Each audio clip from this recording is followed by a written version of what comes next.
बोलो जयकारा, बोल मेरे श्री गुरु महाराज की जय। बोलो साचे दरबार की जय। बोलो श्री अनंतपुरवासी भगवान की जय।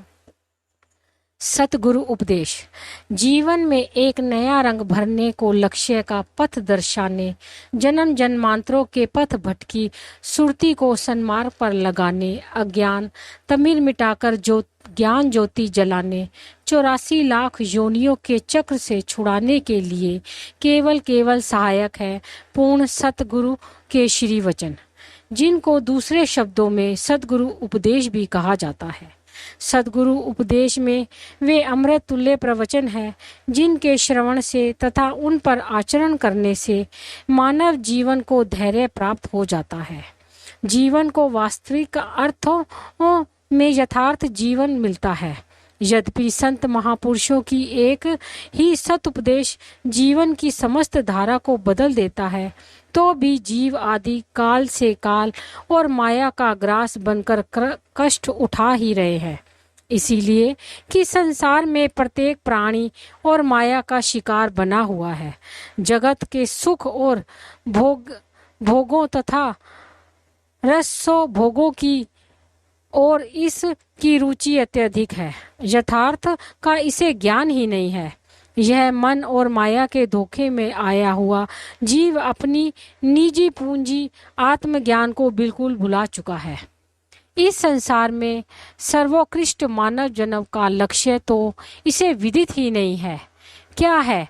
इसलिए वर्तमान समय के महापुरुषों का विश्व में पथ प्रदर्शन आवश्यक है। वे इस ज्ञान और भक्ति के पूर्ण वेता होते हैं तथा रूहानियत अर्थात आत्मिक ज्ञान की प्राप्ति के लिए उनके श्री वचनों पर चलना परम आवश्यक हो जाता है। उनका धैर्य तो केवल भूली भटकी मानवता को सन्मार्ग पर लाना ही है। इसलिए मनमति का त्याग कर गुरुमति का ग्रहण करना, अपने बल बुद्धि विद्या चतुराई तथा अहम भाव का त्याग कर उन पावन सत उपदेशों को जीवन का धैर्य बनाकर मन को उस साचे में ढालना ही जीवन का प्रथम कर्तव्य है। यदि जीव गुरु उपदेश अनुसार चलेगा तो माया का आवरण हट जाएगा। यदि मनमति अनुसार कर्म करेगा तो रूह अर्थात आत्मा कमजोर हो जाएगी। काल से बड़े बड़े महापुरुष अवतारों ने भी सद्गुरु से ही ज्ञान प्राप्त किया है। अद्वैत मत के संस्थापक कलयुग के भवप्रोत श्री परमहंस दयाल जी ने साक्षात पार ब्रह्म होते हुए भी गुरु दीक्षा ली। संत सहजोबाई जी ने भी अपनी वाणी में गुरु की आवश्यकता के विषय में इन सुंदर शब्दों का वर्णन किया है। हरि कृपा जो होए तो नहीं होए तो नाही, पे गुरु कृपा दया बिनु सकल बुद्धि बाही जाही। अर्थात भगवान की कृपा यदि होती है तो अच्छा है, परंतु पूर्ण संत महापुरुषों की चरण शरण तो प्राप्त होनी ही चाहिए। उनकी दया बिना जीव की बुद्धि चतुराई सब निरर्थक है। यही भक्ति जिसे दूसरे शब्दों में आध्यात्मिक विद्या भी कहते हैं, बिना संत महापुरुषों की संगति के प्राप्त नहीं होती। इसका दूसरा नाम पराविद्या है। विद्या को पराविद्या का नाम दिया गया है। परे से परे मानो यह ही सर्वोपरि है, जिसमें कर्म ज्ञानेंद्रियों की पहुंच से परे तथा देवी देवताओं की शक्ति से भी परे है। जिस विद्या के द्वारा उसी अविनाशी ब्रह्मा को प्राप्त किया जाता है अर्थात परम तत्व। इसी परम तत्व का गुप्त रहस्य सद्गुरु की कृपा से उनके मार्ग पर चलकर ही मिलता है। यदि संत महापुरुषों के पावन आनंदमय सप्त उपदेशों पर जो चलेगा तो आनंदमय बन जाएगा, क्योंकि वास्तव में जीव सतचित आनंद है और उस सतचित आनंद का ही अंश है।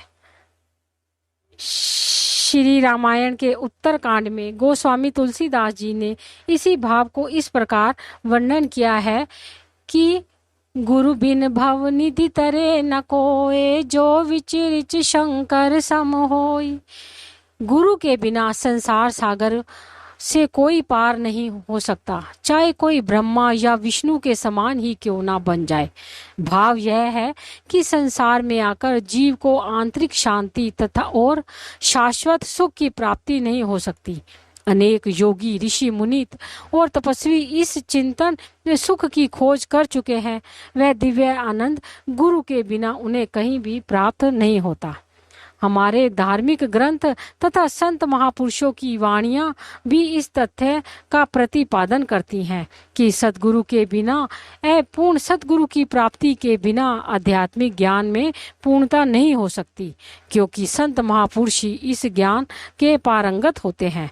सद्गुरु उपदेश की महिमा का वर्णन करते हुए पार्वती जी सप्त ऋषियों का प्रबोध देती हैं कि जब सातों ऋषियों ने पार्वती जी को तप त्याग करने के लिए कहा, तो पार्वती जी ने उत्तर दिया कि मैं नारद जी गुरु जी के उपदेश को ना त्यागूंगी, चाहे मुझे शिव जी स्वयं 100 बार ही क्यों ना कह दे। मैं नारद जी को अर्थात गुरुदेव के वचनों का उल्लंघन नहीं करूंगी, चाहे अब मेरा घर बसे या उजड़े, इससे मैं नहीं डरती, क्योंकि जिसे गुरु के वचनों पर विश्वास नहीं, उसे स्वप्न में भी सुख और सिद्धि प्राप्त नहीं होती। अर्थात सद्गुरु के वचन शांति और हर्ष और आनंद का स्तोत्र है। सद्गुरु के वचन ही जीवन की पूंजी है।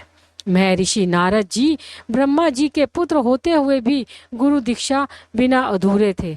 जब उन्होंने ब्रह्मा जी के कथनानुसार गुरु दीक्षा ली, तो उन्हें आत्मज्ञान के रहस्य का ज्ञान हुआ। शुकदेव मुनि योगेश्वर होते हुए भी गुरु दीक्षा बिना बैकुंठ से लौटा दिए गए। भाव यह है, गुरु उपदेश वह संजीवनी है जिसका पान करने से काम, क्रोध, लोभ, मोह आदि मानसिक रोग दूर हो जाते हैं और जीव 84 लाख योनियों के आवागमन से छुटकारा पा लेता है।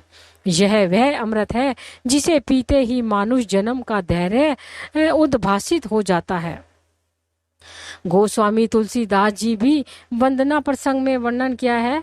बंदो गुरु पद कंज, कृपा सिंधु नर रूप हरि, महामोहतम पुंज जसु वचन रवि कर निकर। अर्थात श्री सद्गुरुदेव महाराज जी दया के सागर मनुष्य रूप में साक्षात पार ब्रह्म है। उनके श्री चरण कमलों में वंदना करता हूँ। उनके श्री प्रवचन सूर्य की किरणों का समूह है, जिनसे घना घना मोह का अंधकार नष्ट हो जाता है। अर्थात सद्गुरु के वचन तथा उपदेश जीवन के सारे जीवन को बदल देते हैं। शांत महापुरुष अपनी वाणियों द्वारा जीव के मन पर चोट कर आत्मज्ञान का लेप करते हैं। जैसे कि संत महापुरुष के एक वचन ने वाल्मीकि डाकू को ऋषि बनाया। संत बुल्ले शाह के गुरुदेव ने केवल इतना ही कहा था कि बुलिया शोहा दा की पाना, इधरो पट्टा ते ओधर लाना। इस उपदेश से बुल्ले शाह के समस्त जीवन को परिवर्तित कर दिया, जीवन में स्फूर्ति ला दी। अब तो बुल्ले शाह की समस्त चित्तवृत्तियों का केंद्र श्री गुरुदेव के श्री वचन बन गए। बुल्ले शाह संसार को भूल गए और शाह के स्थान पर संत बन गए। कितनी शक्ति है संत महापुरुषों के वचनों में। इसीलिए तो संत महापुरुषों की आवश्यकता होती है तथा जीवन सुधार हेतु ही वे उपदेश मृत की पावन गंगा बहाया करते हैं। यही उपदेश है समय समय पर संत महापुरुष देते आए हैं और दे भी रहे हैं कि संत वचन अटल, सुखदायी तथा कल्याणकारी होते हैं। यही वचन ही तो इनका सत उपदेश है। महापुरुष फरमाते हैं कि दीपक सतगुरु वचन है, लेकर चले जो हाथ, जगत अंधेरी कोठरी, कबहु न भटके पात। जो प्राणी श्री सद्गुरुदेव जी के उपदेशानुसार अपने जीवन को उनके साँचे में ढाल लेता है, वह संसार रूपी अंधेरी कोठरी में कभी भटकने नहीं पाता। इसमें जाति पाति ऊंच नीच का कोई भेद नहीं। जिससे भी इस अमूल्य लालों को ग्रहण किया है, इन मुक्ता कणों को चुगा है, वही जीवन के लक्ष्य को प्राप्त कर गया है। भक्त रोदास चमार थे। अपने गुरुदेव स्वामी रामानंद जी के उपदेशानुसार जीवन बताया, जिससे आज भी उनका नाम उच्च कोटि के संतों में लिया जाता है। श्री अनाथ दास जी ने भी यही लिखा है, प्रगट आवनी कनार नव रतन ज्ञान विज्ञान, वचन लहर तन पसरत अज्ञो हुत सुजान। ज्ञान और विज्ञान गुरु रूपी सागर के रतन हैं। उनके वचन लहरों के समान हैं, जिनके द्वारा अनेक अनमोल रतन बाहर निकलते हैं। अज्ञानी जीव उन अनमोल वचन रूपी रत्नों को संचित कर देवी संपत्ति रूपी धन पाकर सुजान हो जाते हैं। सारांश यह है कि गुरु उपदेश तथा गुरु वचन से ही मनुष्य जन्म की पूंजी है। गुरु के उपदेश से प्राणों में नई शक्ति संचरित होती है, स्फूर्ति आती है। मनुष्य इन वचनों को हृदय गमन कर जीवन का लक्ष्य प्राप्त कर सकता है। समय समय पर संत महापुरुषों का उपदेशामृत की पावन गंगा बहाने के लिए युगों युग में अवतरित होते हैं।